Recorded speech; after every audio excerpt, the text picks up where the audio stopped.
കണ്ടന്റുകൾ ഇല്ലായിട്ടല്ല നമ്മൾ ആ concealed work ചെയ്ത് വെട്ടിപ്പൊളിക്കുന്ന സമയത്ത് എവിടെ നമ്മൾ സ്വിച്ച് ബോക്സുകൾ വെക്കണം, എവിടെ നമുക്ക് ബെഡ് സ്വിച്ചുകൾ വെക്കണം എന്നുള്ളതിനെ പറ്റി പറയുന്നത്. അപ്പോൾ പല ആൾക്കാർക്ക് ഇപ്പോഴും മനസ്സിലായിട്ടില്ല, ഒരു അണ്ടർസ്റ്റാൻഡ് ഇല്ല, ഒരു ഐഡിയ ഇല്ല എന്നുള്ളതാണ് ഇപ്പോഴും മനസ്സിലാക്കാൻ വേണ്ടി പറ്റുന്നത്. ഒരിക്കലും ഒരു ഇലക്ട്രീഷ്യനെ കുറ്റം പറയാൻ വേണ്ടിയിട്ടുള്ള ഒരു വീഡിയോസ് അല്ല, അത് ആദ്യം മനസ്സിലാക്കുക.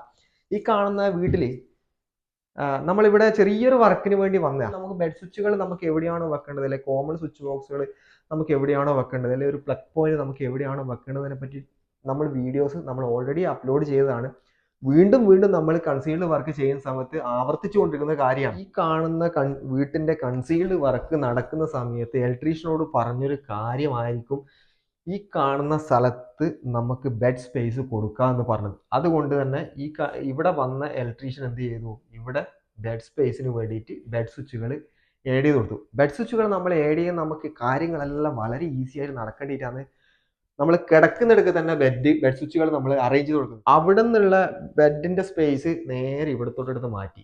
അപ്പോൾ ഇവിടെ ഇപ്പം ബെഡ് സ്വിച്ചുകളൊന്നുമില്ല, കോമൺ ഒരു പ്ലഗ് പോയിന്റ് മാത്രം ഇവിടെ ഉണ്ട്. ബെഡ് സ്വിച്ചുകളും എ സിയുടെ പോയിന്റും മൊത്തമായിട്ട് ഇവിടെ ഉള്ളത്. ഈ കാണുന്ന സ്ഥലത്ത് എന്ത് ചെയ്തു, ഇവർ ഷെൽഫ് കൊണ്ടുപോയി വെച്ചു. അപ്പോൾ അറേഞ്ച്മെന്റ് എല്ലാം ടോട്ടലി ചേഞ്ച് ആയി.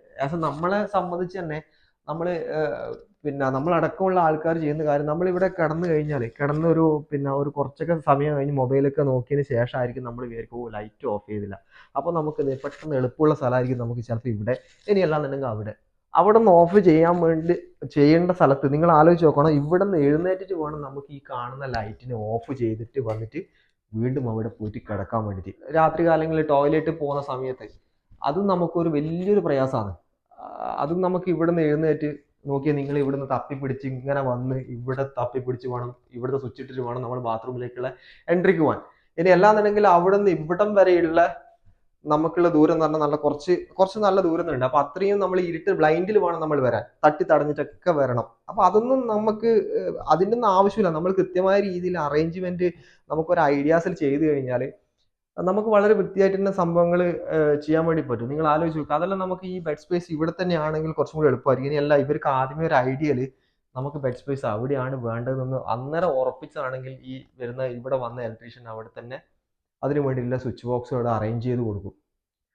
ഇത് ചിലപ്പോൾ ഇത് പറയുമ്പോൾ നിങ്ങൾക്ക് വളരെ ഈസി ആയിട്ടുള്ള ഒരു കാര്യം എന്നാണ്. ഇപ്പം രാത്രി കാലങ്ങളിൽ അവിടെ പോയിട്ട് ഇവിടുന്ന് എഴുന്നേറ്റ് അവിടെ പോയിട്ട് ഇട്ട് കഴിഞ്ഞാൽ വലിയ പ്രയാസമില്ല. അതൊക്കെ നമുക്ക് പറയാൻ വേണ്ടി മാത്രം, നമുക്ക് കുറച്ച് ദിവസം മാത്രം നമ്മൾ ചെയ്യുന്നൊരു കാര്യം. പിന്നെ നമുക്ക് ഇത് എപ്പോഴെങ്കിലും ആ ഒരു ഡിസ്റ്റർബൻസ് ആയിട്ട് മാറും. ആ ഒരു സ്വിച്ച് നമുക്ക് ഇവിടെയാണെങ്കിൽ എത്ര സുഖമായിരുന്നു നിങ്ങൾ ചിന്തിച്ചു. അതുകൊണ്ടാണ് നമ്മൾ പറയുന്നത്, നിങ്ങൾ ചെയ്യുന്ന സമയത്ത് കുറച്ചും കൂടി ഒന്ന് ആലോചിച്ചിട്ട് നമുക്ക് കൃത്യമായ പ്ലാനിങ് അവിടെ കൊണ്ടുപോകാം. പ്ലാനിങ് കൊണ്ടുവന്നിട്ട് നിങ്ങൾ അവിടത്തേക്ക് വേണ്ടിയിട്ട് മാത്രം സംഭവം ചെയ്യും. ഇതിപ്പോ നിങ്ങൾ ഒരു സ്ഥലത്ത് ബെഡ് വെച്ചു, ഇവിടെ അതിന് വേണ്ടിയുള്ള സ്വിച്ചും കൊടുത്തു, അതൊക്കെ ഒരു ഡിസോർഡർ ആണ്. നമുക്ക് തൽക്കാലത്തേക്കുള്ള ഒരു ആശ്വാസം മാത്രമാണ് അത്, ഒരിക്കലും ഇത് പെർമനന്റ് അല്ല.